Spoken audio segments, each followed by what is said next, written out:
week we've got Swenor, Jason, and Chad. What's going on, guys? What's up, everybody? Not too much. Oh, it's going. Missed you last week, Swenor, and some Fear the Walking Dead. Some internet issues, man, in Bruce City, dude. It's a long story. I won't even go off on my rant about Time Warner Cable. Well, feel free. Time Warner. In case Time Warner Cable would like to sponsor us, so I don't have to go on this rant. There's always an opening for that. Yeah, I feel like this isn't the first time, so it's crazy. All right. Well, continuing our discussion of Fear the Walking Dead, we're on episode 10 now. Because I feel like we only have a few more episodes of this left until we get right back into the big show, The Walking Dead. Dude, which was good for me last week because this show was like on the bottom of the barrel for me. This is a rough. It's been a rough show for the last couple of weeks. I actually really enjoyed this episode. As compared to, I don't know if maybe it's just compared to other episodes that we've gotten. Like, this would have been a really good episode to start the mid-season premiere with, I would think. They would need to do a little backstory while they're in the hotel.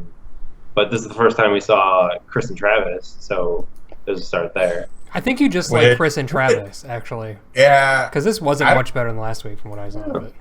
I like the whole opening with the flashback of the wedding at the hotel. Just the style of it was a little bit different than what I'm used to with this show, and I think I liked it better with that. It's kind of neat. I kind of enjoy seeing like the beginnings of big scenarios in the outbreak when it started. Like, you know, like this. It's a big party. No one really knows what the fuck's going on yet. Mm-hmm. And then all of a sudden, like, they're like, yeah, oh my God, this guy's hurt. And then boom, he just like takes a bite out of crime. And it's like, holy shit, this is kind of neat. The thing that was so weird is why is like the thing that just the question that you keep asking yourself is like, why is it all of a suddenly happening? You know, it's like, didn't happen like 6 months ago or whatnot, but all of a sudden, randomly, as you die, dude, you just... Well, from the way it seemed on her initial reaction, and you know what, I don't really fucking know, but her initial reaction was to, holy shit, me and this dude need to get out of this room. I'm locking everyone in there because I know what that is what it felt like. It felt like she knew that that was instantly a zombie because she didn't go and fucking kick this dude off the girl. She instantly like turned tail and fucking locked that door and was like, oh shit, there's zombies in there. And so, yeah, like, this wasn't the very, very start of it either. Like, they had said like, oh, we heard in the news of different reports of people getting ill and crazy stuff happening. Like, this like was the rich ladies, like, we have people who are in the know, dude, and this is legit. Like, this is really happening. What a selfish bitch, though, dude. I was like instantly, I'm like, wow, that woman like did not care about anybody. Which one, the rich lady or the manager? The lady that locked the door. It's like, what a fucking bitch, dude. I would have done the exact same thing. You guys would have like tried to save people? Well, here's my thing. I wouldn't have wasted time to lock the door. Boom, I'm out. I'm gone. I'll leave the door open. You can make it. Go ahead and make it. I mean, you're not stopping anything. But you don't know if it's like airborne. You don't know anything about it at that point. All you know is like, fuck these people. Well, she did say like that the hotel was at maximum capacity. She did have other guests to worry about, but dude, you still just did out like a whole crew. Dude. The better question is, hey, how did Mom and the bride survive that thing? They obviously got out somehow. That is so the bride was bitten. Mom and the groom. Yeah. Yeah. There must be another exit somewhere, I would think. I'm sure there wasn't just one door. Plus, someone could brute that door down. I know. If Swenor were there, he'd take that fucking thing down. He would have went through a wall, dude. Kool-Aid Man style, dude, just right through a brick wall. I really didn't expect those guys to show back up at the end there, though. There and I. Kidnapping the guy. Dude, I kind of don't like the fact that I somewhat am kind of liking Chris as the prick that he is. Like just blatantly robbing people? Yeah, well, the robbing people is fine because, dude, you got to do what you got to do, man. You know what I'm saying? But he saved that guy. The part I had was that, dude, they get in a truck, they're rolling down the street, and they just, you know, you can only imagine how long they've been following him, and they just happen to track down the car. Like, there's probably 7 million different exits that they could have gotten off of. Yeah, I have no idea how they do tracking on this show, but it's amazing how they always find each other. Coincidence. Just like Daryl, like the ultimate tracker. Oh. They kind of looked like a bunch of legit Daryls, dude. Yeah. But I mean, I thought it was kind of cool. Like, obviously, Travis is walking clubfoot style. Apparently, Travis knows how to rob a car, dude. But whatever. What was up with Travis and his like overbearing of clothes that he had on? He had a hoodie and a jean jacket, and you could see he was sweating. And I was like, okay, Chris is dressed smartly, like he just has a shirt on. It's cold at night, dude. I guess, but during the day, take off the jean jacket. Take it off, dude. Take it off. You don't need the Canadian tuxedo all day long. I think it's the outfit, dude. I think it's just like, we're it just making looks toys, cool. Like, we're making characters. Just like Chad when we were at E3, dude. He's all geared up. It's like 180 degrees in there, but he's fucking looking good. I guess you gotta represent your style. Yeah, dude, that's his style, got man. the vest, Travis and the Canadian tuxedo undershirt. go hand in hand. Yeah. Why the fuck did the kid want to become friends with these guys so bad? Like, that really just weirded me out and annoyed me. Cause like, I think he kind of attached to them because they're like these lone wolf, like renegades. They're like the kind of his age. Stars. We can do what we want with it, and I don't know. It was weird because he just goes into that restaurant armed with a crowbar, steals some beans, dude, saves a guy, leaves. Why didn't that guy pop him off right there? They take off. He gets tracked. Dude, like, they would have seen that fire. Hey, you're in the middle of a field, dude. All right? Hey, in the zombie apocalypse, somehow Jason makes it back to Wisconsin, dude. And any of you fucking fools decide you're going to build a fire in the middle of the night in an open field in the Walker area, you got to die. I'll slit your fucking throat and steal all your beans. I know, I was just going to say, what does this have to do with Jason coming back? Is he like the ultimate killer? I'm a ruthless No, motherfucker, I'm saying, dude. we're all together in a group, dude. Oh, yeah. We're all warned, dude. Anybody starts a fire, dude. I don't think Chris's new friends are as tough as he is either. Like, No.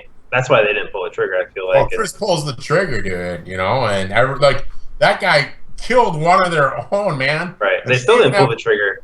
They didn't even have the balls to shoot you. Well, Chris pulls the trigger, dude. And I thought that was like kind of a great little scene because I think Travis, like, kind of, when you saw the look on his face, he's like, dude, he's like, he's like, all those things that you want, we had. You fucked it up, bro. I mean, we're here because of you. And he's like, well, new chances, new starts. And dude, I think that Travis realizes that Chris is finally lost, man. Like, and Travis, I don't get Travis's mindset either because he's like, I still need to get back to Madison, even though they didn't really leave on great terms. Like, in Chris's mind, he's like, leave her alone, just let's do our own thing. But Travis still secretly, even though everyone knows, he still wants to get back to Madison. It's love, man. He does, but he was talking about taking over that farmhouse, though. And, like, staying there. I mean, staying there. They had everything. Crops and water. And... Well, I think he was just saying what Chris wanted to hear, too. Not anymore, dude. Chris just wants to fucking murder. That guy's a spazzo, dude. He's the I best. kind of want to see just Chris become, like, leader of these guys and have that be a thing. Like, this is a new gang. And I think Jason touched on it a while ago. Like, Chris could become, like, that bad villain guy, like Governor. Yeah, like Chris is quickly becoming the antagonist in this whole thing, dude. Yeah. I don't want to see him go back with the group and play nice. I want to see him... This is the only interesting angle for me with this show right now is probably Chris. I want to see Travis die in front of him, and then like that just pushes him over the edge, and he becomes this like insane leader of this new like kind of like the Wolves style dudes, like just a bunch of fucking hoodlums, dude. I think that'd be a fucking awesome angle that they could take, dude. Because now he wants to get revenge, like maybe Chris. It's maybe the Travis only interesting dies. one for me. Like, what else do they have? Like, we saw him on a boat for 8 episodes. That was probably the worst part.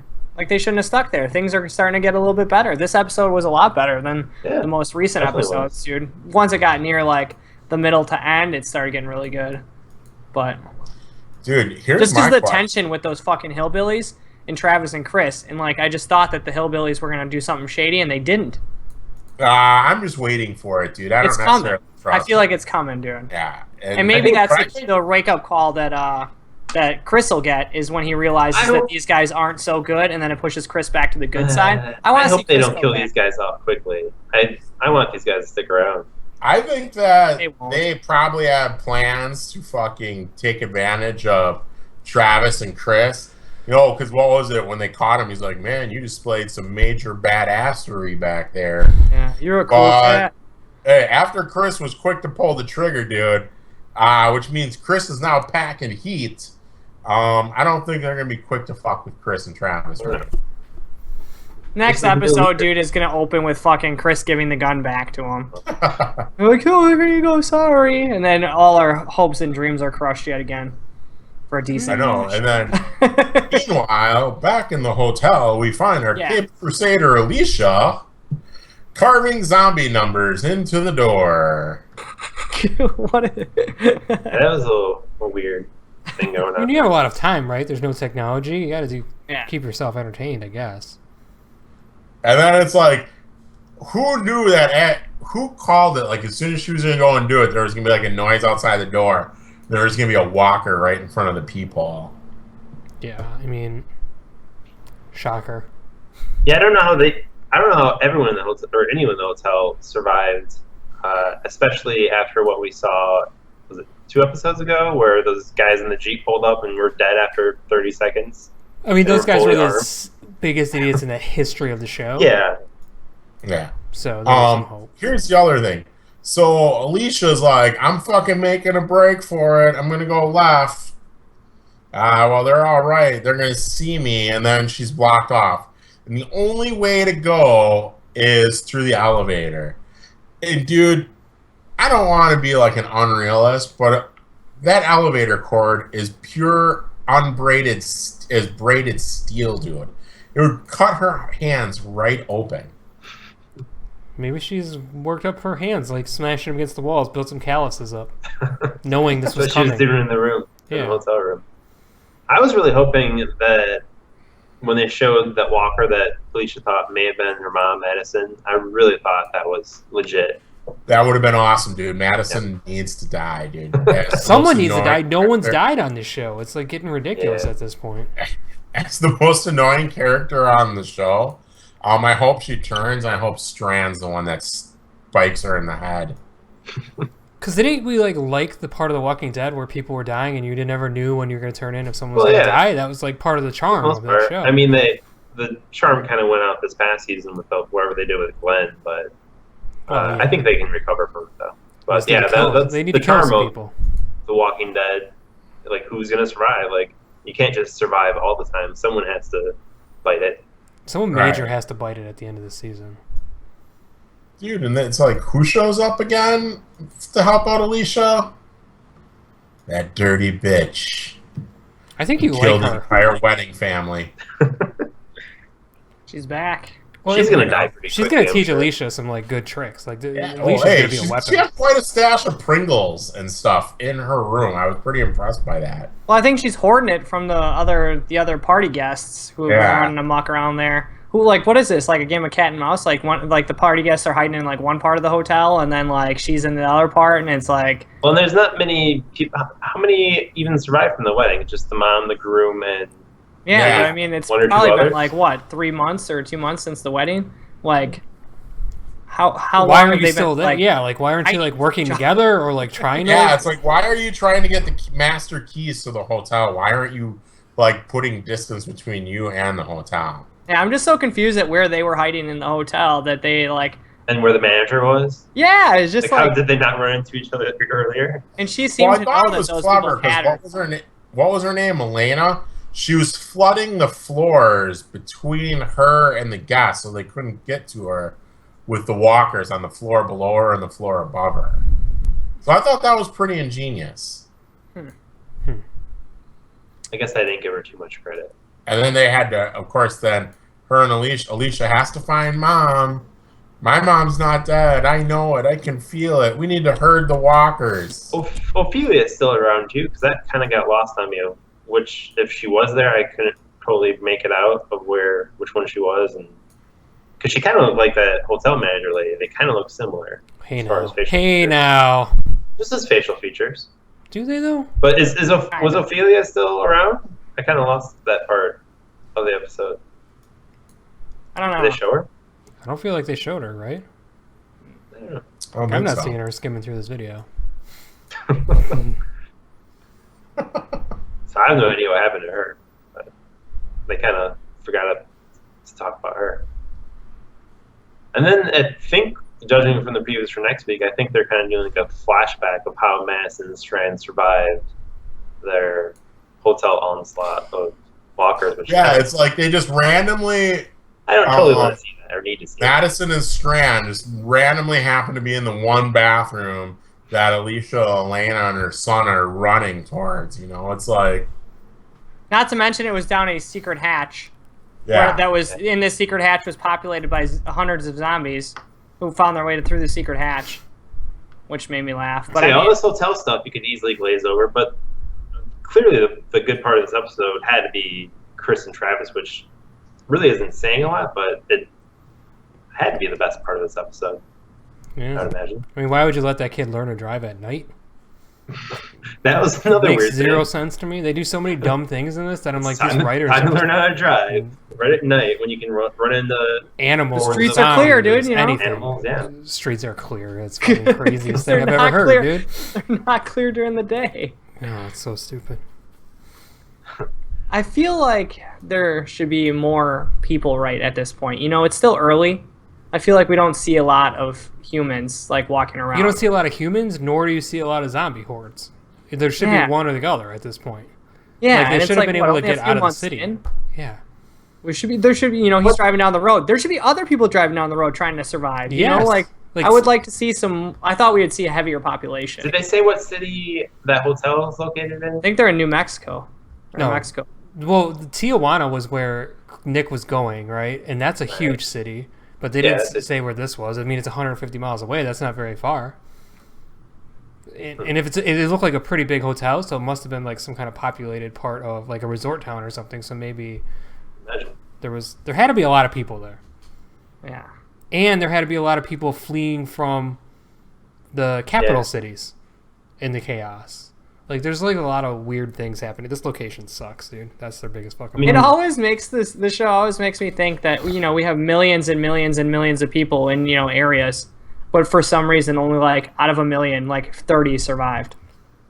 Well, doesn't it always feel like that? Yeah, but remember in season 2 or season 1 when they went to Atlanta, that was crazy. Right. The Walking Dead did a good way of explaining things. Like, okay, everyone's going to the city, and the city was just taken over by. Yeah. But like even like small cities like where we all live, they're pretty scattered out. It's gonna be pretty hard to get everybody killed at one time. Yeah, dude. Like your neighbors are, And I'm sure once this stuff started hitting, like there had to be some broadcast, like emergency broadcast, like go here in a medical safe zone or military safe zone, which is what they kind of tried to do in Fear the Walking Dead the first season, where they kept everyone in their neighborhood. And I guess they did nuke LA essentially. Yeah. So we have that. And that made those guys sad, dude, in the truck. And that was the United States doing it, right? So who knows what Mexico would do? They're ruthless. They might have just like poisoned all their people. There would have been some blowback if the U.S. was like just dropping napalm on the western U.S. Like that would have probably gotten a little south too. Like there's a border separating Mexico and U.S., but there's not like a big trench of water. Like there's not a giant wall. It suffered. There's no giant wall. The giant nuke wall. I mean, you're not getting through at here. At that point, what is New Mexico going to do? Like, like, how dare you? Well, yeah, at that point, they got their own What if problems. the radiation counteracted the zombie and made a cure? And maybe that's why this Alejandro guy or whatever has the cure. Maybe he was in a radioactive zone. I just think Alejandro wasn't bit by an actual walker, dude. Yeah. No, he's definitely BSing, and I think we're gonna find that out pretty soon. Season finale, we will. Guarantee that's their fucking cliffhanger. I already called that.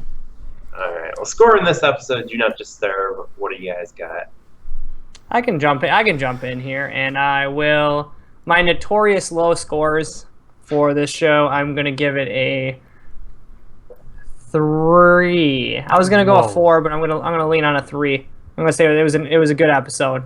Nothing like really mind blowing, but there was a lot of cool things, a lot of disappointing things. We can break down the tiny little details of how things came together and some of the zombie dealings in like certain areas, and just doesn't make sense. But I think some of the cool stuff was, like you said, the Travis and Chris stuff, which is actually when I enjoyed the show the most, was the suspense when they introduced the 3 guys in the truck who came to find him. And I just kept thinking, like, the way they were acting, that they were going to do something bad, and it ends up, like, you know, that our homeboy, the good guy, is the actual one who does the fucking dirtiest deed. Watch out for that. Yeah, dude, so it was actually a pretty cool twist that I didn't really see coming. So I pretty much enjoyed it, mostly. 3. That's high for me, guys. Everyone fucking knows that. I will say, for where we've been treading in the waters for Fear the Walking Dead, it's almost in the grounds of 4s, just for this where the series has been. But then when I look back and I compare it to like other shows we watch, it's getting better, but it's a 3. I can't really justify a 4 when I compare it to other shows we've watched in the past, talking about. I mean, that'd be like, I would have to give Arrow some 4s and 5s, dude. But there's been some good Arrow episodes. always like to defend an Arrow episode. They exist. But I'll give it a 3 too. I'm on par with Chad. 3 layers out of 5. 3 chiffon shirts for Chad.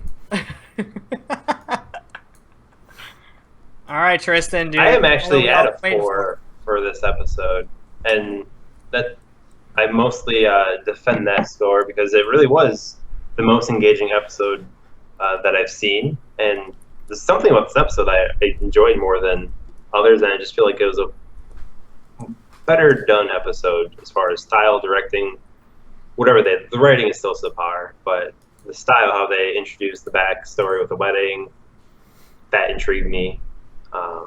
Yeah, hopefully good things are to come, but it's hard to tell because they're in so many places. If one of these storylines are lacking, then it's going to bring the whole show down. So we'll see. And they seem to be splitting the stories up, only 2 per episode, so it like keeps rotating. It seems like. Well, the very first episode of this mid-season, we got just Nick, so we'll see. Maybe one episode we'll get all 3 locations at once. We'll see. Whoa! I don't see why they couldn't. I mean, but you know, for the 2-hour season finale. So this is what I'm thinking. This show could be awesome, and this is the episode that gave me this idea, and I touched on it a little bit. And, you know, before we get out of here, I just want to say that if they do another season of this show, which I'm sure they will, I would really like to see how a faction, one of the bad factions, is created. I think that would be interesting to look at. And like that's what inspired my thought process, is the way Chris is going, that, you know, if something was to push his dad over the edge and kill him and make him hate the world even more, I can see him creating, you know, something like we had, you know, like in some of the other shows, that would be like, you know, this is like how these like savages have created this entire complex of people who all hate the world. Yes, I think I said this a couple weeks ago that I wanted this show, if it was going to do something interesting, it should have just been a show about bad guys rising up. And there's still a potential for them to turn this into like a group of bad guys, which would be awesome. It would be totally different. That would be fucking super awesome. And then the crossover and then they could go hunting the good guys, and we can see this crazy shit happen. Maybe that's what the whole title means in the grand scheme of things. You're just watching these guys grow. That would be awesome, dude. Hey, at least they didn't call it Fear of the Wasted. the new nickname that they gave the dead. The Wasted. Oh, yeah, that was pretty bad. It was a good reminder in this episode when they saw the graves and you saw the year was 2010. It's a reminder that, yeah, this is 6 years ago, because currently The Walking Dead's in their going on their 7th season.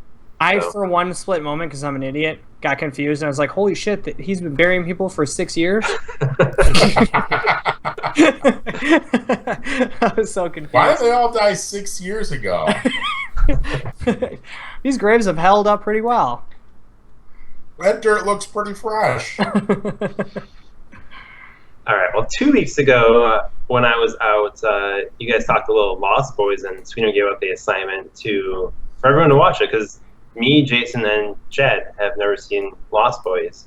I cannot believe Swenor seems to be a fanatic of Lost Boys. That all 3 of you guys had never seen that movie, dude.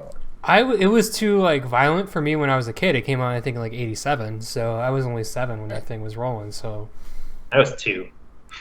And then like there was nothing really. I don't know. The trailer never really did anything. All the hype behind it was also set to push me further away. Like all the cultness of it, like I just wasn't like, I don't know, it wasn't something that stuck out to me. Like I need to watch it. I'd see the haircut, dude, and I don't know. It always seemed super cheesy to me. It seemed like actually pretty lame. And then when I was done watching it, I was like, oh, I get it now. Like this is totally that's not like calling Goonies lame, dude. I don't know. I didn't love this actually. I'm probably like the one person here that didn't love this movie, but I did not feel it at all. I'm not really like a Goonies I don't kind know of why. guy, also, so I'm probably more on the Jason side of things. Cause I don't totally go for these kind of movies. I didn't think it was a bad movie, but as far as vampire lore, like if I have never seen previous things like growing up with Buffy the Vampire Slayer, I probably would have a different opinion on Lost Boys. But I did. Dude, I think it's tough because we're at an elevated age. Right. When we'd have first seen this, it would have been really fucking cool. It had a kickin' 80s soundtrack. That's the best part, the music. By far. Sweaty sax man, dude, up there playing on stage, dude. That was amazing. Awesome. It has all the cheese of the 80s that was going on, dude. It's Joel Schumacher directed this, man. It's like, look at all the movies that he's directed. Which actually confused me because I was like, this wasn't stinkers. We'll leave Batman and Robin out of this, all right? Well, I was like, this wasn't really well. I mean, it was good movie, but it didn't seem very well put together for like, you know, a phenomenal for Joel Schumacher. So maybe it was like one of his first. And now I can see he did Batman and Robin. Yeah, I mean, this movie felt like it was all over the fucking that. place, dude. And then after he did Batman and Robin, he was like, oh shit, maybe I should make better movies. This movie also had the executive producer Richard Donner, who is responsible for Christopher Reeve's Superman movie. Right. Oh, yeah, and he was also, at that point in time, Bonner was a huge, his big foray was music videos, dude. And didn't Donner do Goonies? I don't know. I can't remember. But the thing is, Joel Schumacher got a lot of those bands like Daltrey and all that there because he said he would direct music videos for them, dude, for upcoming albums. That's a good way to get people to do shit for you. Dude, but I mean, you have to, dude, the Frog Brothers, come on, man. They were fucking... How many awesome one-line zingers were in this movie? Dude? Well, first of all, these kids should not be put in responsibility for running a comic book store. I'll just say that. They're not. They were there with their uncle in the comic book store. Where's the uncle? Did we see the uncle at all? Oh, they said that. Because when he said, how do you know? He said, we work part-time for our uncle in the comic book store. Yeah. And then that other kid walks in, he's like, you got to put your Superman and your Adventures of Superman. Guy's a comic I thought that was good. That's what he does. No, I like that. Yeah, but these kids that are actually running the store part time or whatever, like, had no clue what they're doing. Yeah, that sounded like a little Tristan when I heard that, dude. I was like, oh, this fucking annoying little bastard. I was like, leave the comics where they are. God damn it! I thought that you would like this movie just solely based on. Well, I like those parts, yeah. But then they got like, I couldn't figure out if it's for its time if this movie was meant to be a horror, scary movie, or no, it was supposed to be like, it was originally designed to be for kids, like Goonies was.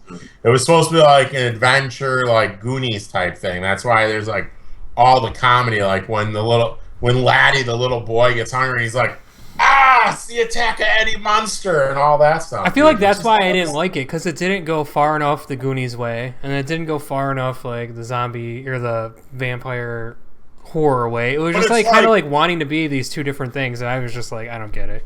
I know, but so now you have to take into account in 1987 there are no vampire horror movies. Like all of a sudden that fucking shitbag movie fucking and book Twilight comes out, dude, and now everything, well, one would say under. There were a lot of stuff pre-Twilight. There was a lot of stuff pre-Lost Boys too. Buffy the Vampire Slayer. Dracula.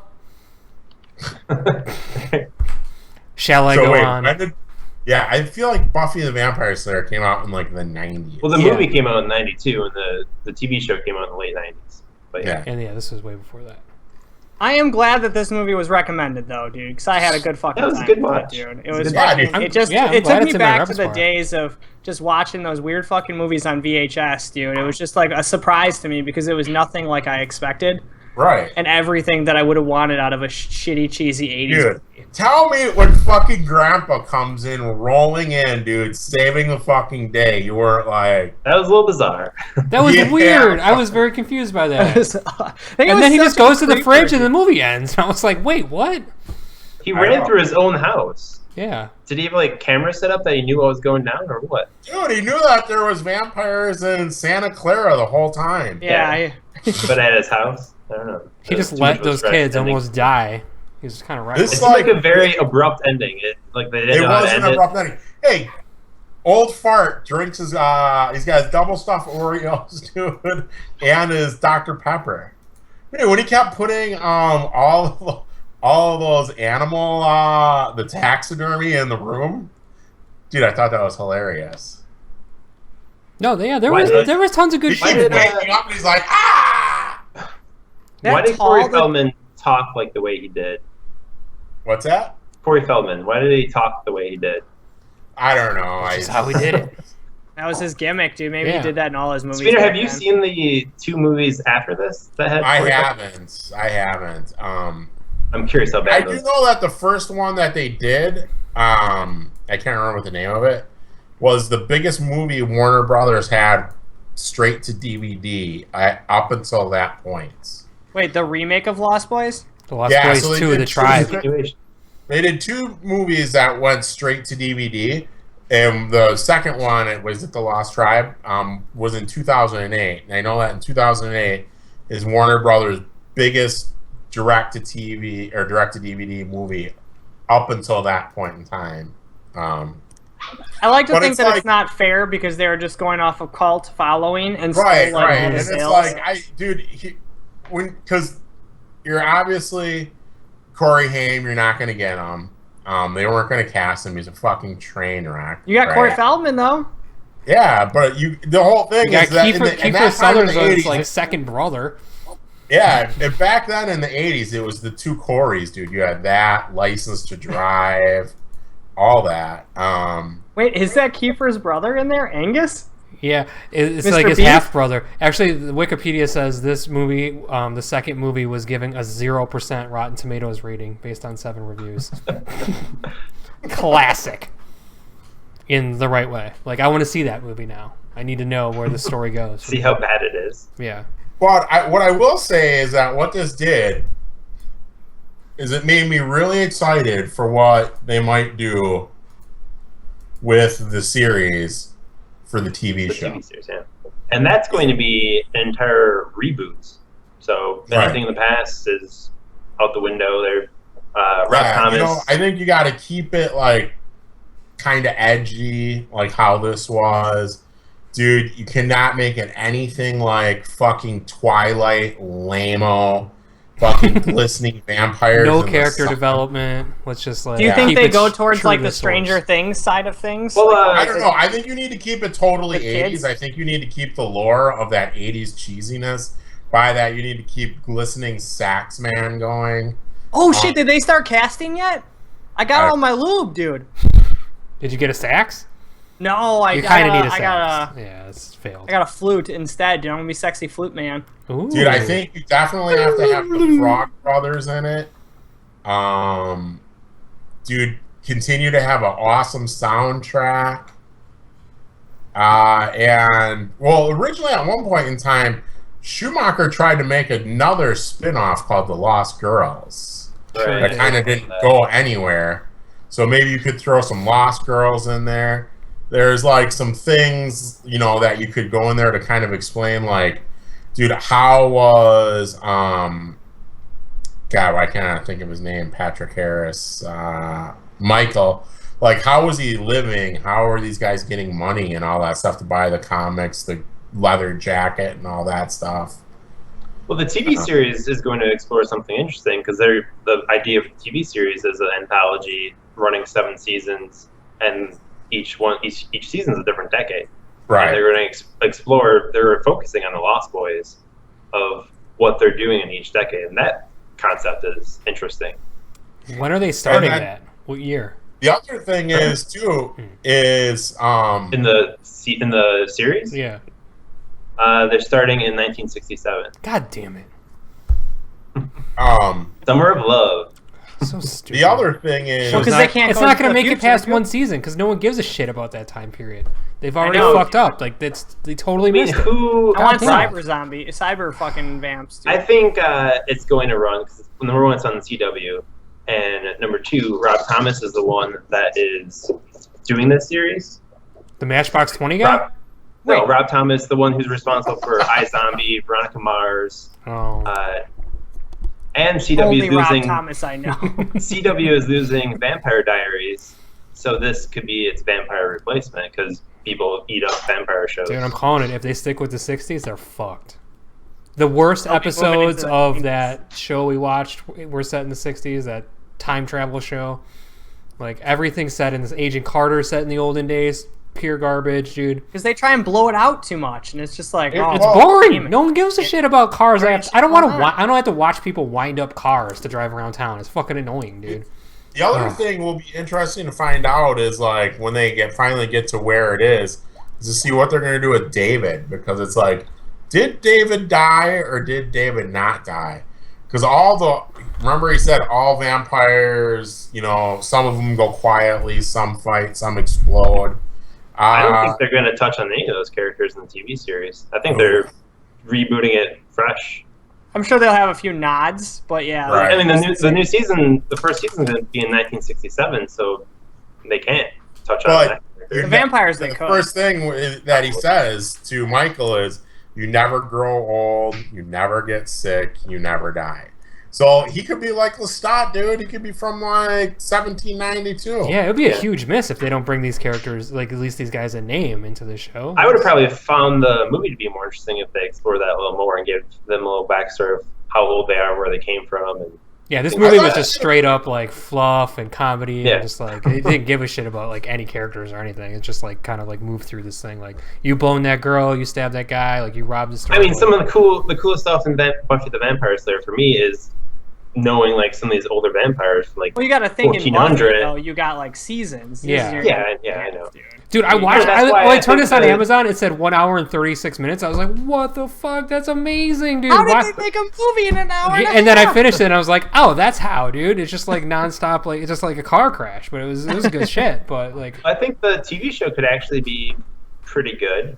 I'm a little weary of how many movie reboots on TV they're doing, like Training Day and Lethal Weapon, Frequency, Rush Hour. People are just gonna immediately. Didn't Training Day or Lethal Weapon already come out? Yeah, I think so. Is it Right, there I think already? that's coming out. I think it's a too. fall show. Yeah, I've seen commercials. for Rush it. Hour came out last year, I think. Yeah, that was last season for Rush Hour. Oh, such a great show. What was the other one? The Exorcist, I think, is another That's show a in tough Fox sell. they're doing, which is probably gonna be bad. Yeah, that's a real tough one. I mean, we preach it day in day out on this show. Like, be a little original because we're sick of seeing the same things redone over and over and over. Right. Have like an actual fucking idea. Then we watch Stranger Things, and we're just like, "This is amazing." Well, it still was original in itself. Like, it took inspiration from other things. It was an original inspiration that we hadn't seen before. Yeah. Are we going to grade the movie? Are we going to rate it? Yeah, let's give this how many greasy sax guys out of 5. Oily. I'm assuming Swenor's out of 5. Yeah, if you there's want- not even a doubt in my mind that this is a 5 out of 5 Saxes. I'm gonna give it. I'm between a 3 and a 4, and I'll just give it a 4 because actually, like, I didn't hate it, but like, I like when it was on, I enjoyed it, but when I was done, I was like, that was kind of a shitty movie, but it was like but a I feel fun like I shitty hyped movie. It would be like watching The Never-Ending Story right now, or The Princess Bride, you know? I throw those on, and like Labyrinth, like those movies hold up. I feel like better than this. Princess but- Bride holds up pretty well. This just doesn't have any like character development or anything in it. That's the crazy part for me, but it was fun. Chad? I'm gonna give it four oily saxes. It was an awesome movie, but I don't know if I'll go back to it soon. I'll go back to it eventually again because I enjoyed it, but it's not. Yeah, it's awesome in many ways. Yeah, but not totally a 5 because I can see somebody not liking it for some reason. But I don't know. Is it a 5? Am I confusing myself? It's a 4. I'm giving it a 5. Part of it's the nostalgia from when I first saw it. It's like one of those first gory movies that I got to see, you know, then followed up by The Thing, which made me shit myself, and I couldn't sleep for a week. But yeah, it's like a weird 4 for me. Like, I'm giving it a 4. Like, I sound super negative on it, but like when you think back on it, it's something I'm gonna remember, like seeing forever. But like as a movie, you can't unsee oily sacks. Yeah. Or you can, like, Grandpa, like, just chugging the thing. There were some memorable characters in there. Dude, yes, but Grandpa always talking about going and shagging the widow, whatever. Yes. it was like maybe just because it was like an 80s movie and I wasn't ready for it. But Or, it was all right. when they're walking in and they've got Star and Laddie and he's carrying Star, and Grandpa's like, hey, you know the rule about filling the gas tank when you borrow a car unasked? You fill it. Well, now that we got that covered, he doesn't care that he's like dragging in an unconscious girl and a little child. That's what makes Grandpa so fucking great. Priorities, man. I'm at a 3 on The Lost Boys. I didn't hate it, but I didn't absolutely love it either. Like, I understand the cult obsession with it. If I would have seen this as a kid, I probably would have think differently about it. But seeing it for the first time when I'm 31, things a little bit different. Thought they could have probably come up with a better way of how vampires turn into vampires instead of drinking blood. I didn't really get into that. But yeah, it wasn't a terrible movie. I don't think I'd watched any of the other sequels that... I will not. I'm 100% watching that. It had a 0. Like, I have no choice. But I'm intrigued by the concept for the TV series. I would give that a shot. As long as it's not in the 60s. Adapted, here we come. Dude, no shit, dude. 60s, here we come. Swinging I'm excited. 60s. And covering some news this week, some Bond news, as Sony allegedly wants Daniel Craig for 2 more Bond movies. They feel like if he comes back, it'll help their character development with villains and everything. And reportedly, they're willing to pay him $150 million, for 2 movies. He does that, and guess absurd. what? He's the fucking highest paid actor for 2 years in a row. That's insane. 75 million a year.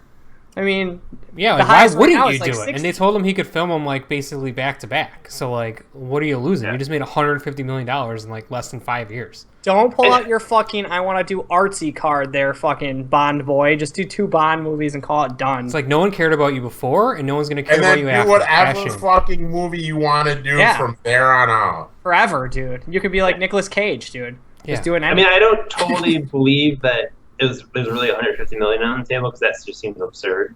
I feel like this is just. I don't know because these movies pull $1 billion each. Like that's like chump change. Dude, he got $65 million for fucking Spectre, dude. Yeah, these guys get like a lot of money these days to do these. Oh, so they're only upping him an extra $10 million? Ooh, not worth it. Yeah. He should just Especially do it. when he said he'd rather slash his wrists. He should say like, "Give me 10 points, dude, and I'll do it." Damn. I wouldn't mind for him to come back for another 2 because I do enjoy Daniel Craig as James Bond. I think he's one of the best Bonds there is out there. Good. I don't think I'm ready for a new Bond just yet. You see that there was like rumor Tom Hiddleston would be a new Bond. That would be awful. I'd rather see Idris Elba. That's another big name out there. I would rather see him as a Bond. I'd rather see Brendan Fraser. Oh, me too. Yeah, Pauly Shore and Brendan Fraser, dude. I've seen photos of Brendan Fraser recently. He's not looking good. He has not aged well. He's not Bond. He could pull it together for this though, for $150 million. Maybe some CG. Yeah. Freeze. Yeah. We'll continue to cover this. So, like, what's the time frame that they need to start filming these? Because I mean, if he doesn't make a choice, they're gonna have to do something soon because they usually do one of these Bond movies every year. Yeah, I would think they would start production at least sometime next year. Typically, they don't go too many years in between. They only got a few months to seal the deal on this. And Daniel Craig is just getting older and older every day. So that is a true story. He's not a vampire. He is not a vampire. Plus, it's like, do you think, like, he just said, like, I never want to be a fucking James Bond again, knowing that the movies are in a crucial flux spot to secure the fucking money, and he just played a brilliant hand a la... I can't even remember the name of the movie, where they were all playing cards. Now You See Me? I don't. Rounders. Rounders. No, it was a Bond movie. It was before the crap one. Casino Royale. Yeah. I think he truly was burned out from filming the last one. And he just spoke very bluntly, I guess, at the time. But I would like to see him back, especially with how many characters they set up with a new Q and a new M. I'd like to see these guys work with him a little more instead of just 1.5 movies of new characters. Yeah. I mean, when you think of like the movies that he's done, dude, Skyfall, awesome. Casino Royale, awesome. Quantum of Solace, Yeah. Spectre, quality. Though they didn't really develop that villain very well in that, I didn't think. But, dude, overall, man, I thought he was top notch. Pierce Brosnan, baby, all the way. Give me some of that corny shit back, dude. That's what I know from my Bond. No. Roger Moore. foreplay. Roger Moore. Corny. That's Tristan's favorite Bond. Yeah, I know. he Get is. somebody like that guy in there. He's still ticking. He's really old, but he's still He's ticking. like, dude, he's on a, he's cruising around on a Rascal.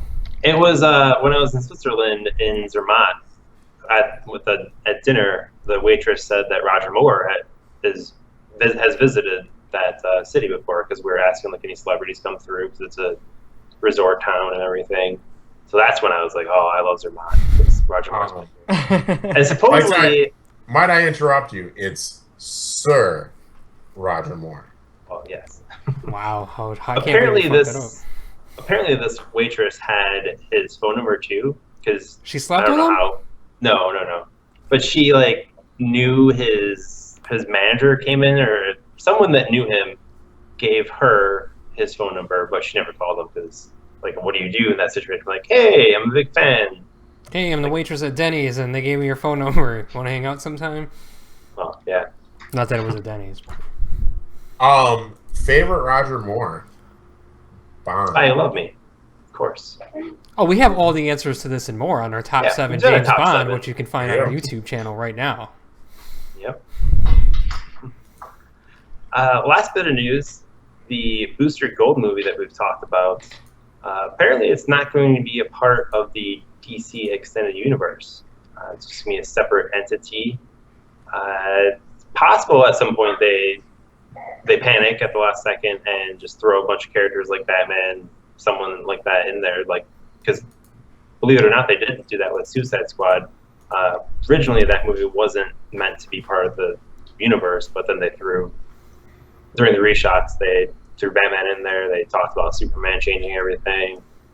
So I feel like they should include him in the expanded universe and not do something separate. He's cool as shit. At some point, they got to figure something out with this guy. Yeah. People are going to like him. Booster Gold? Yeah.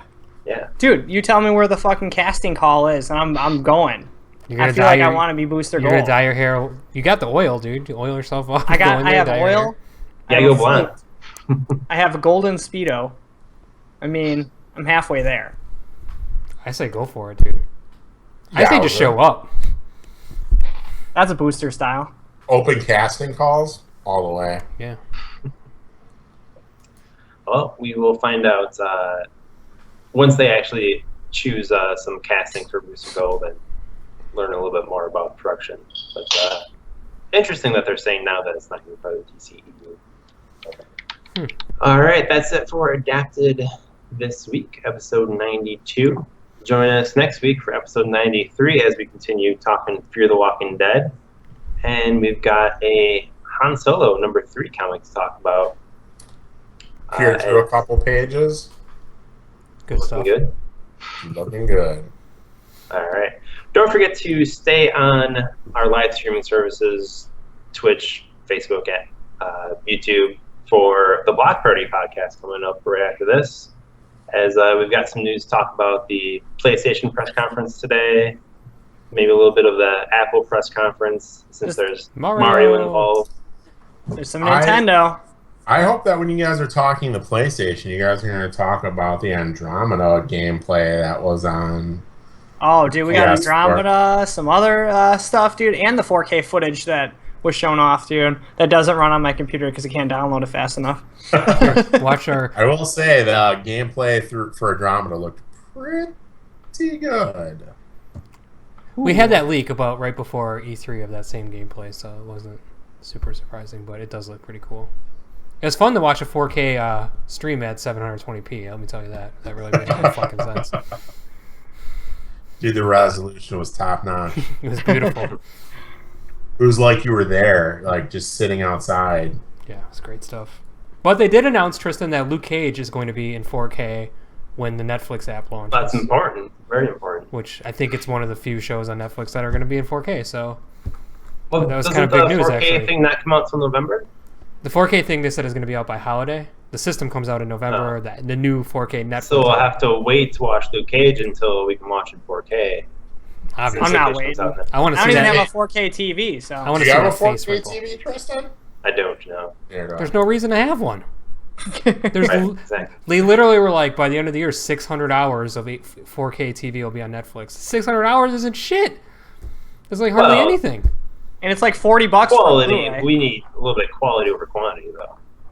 Well, yeah, I highly Like doubt if it's they're quality. putting like PBS shows on there in 4K, like I don't really care. Yeah, But if yeah, it's exactly. Marvel Like, if Netflix, it's good then I stuff, care. maybe. But who cares? Like, Right. it's not much. It's not worth it. Nope. We'll talk about Yeah, it. and plus it's like, how much bandwidth am I going to need to watch a 4K movie? It's going to have to buffer for like 18 minutes? I know. Like dude. spooling up like a fucking That's true. gerbil in its little Kind of wheel. going, yeah. You're kind of going back to the old dial-up days. Essentially, you're starting. All Everyone over. needs Google Fiber Yeah, you do. across the U.S. Do it. Make it happen. All right. For myself, Tristan, Chad, Jason, and Swenor, we'll catch you next week on Adapted. Bye, everybody. Later, guys.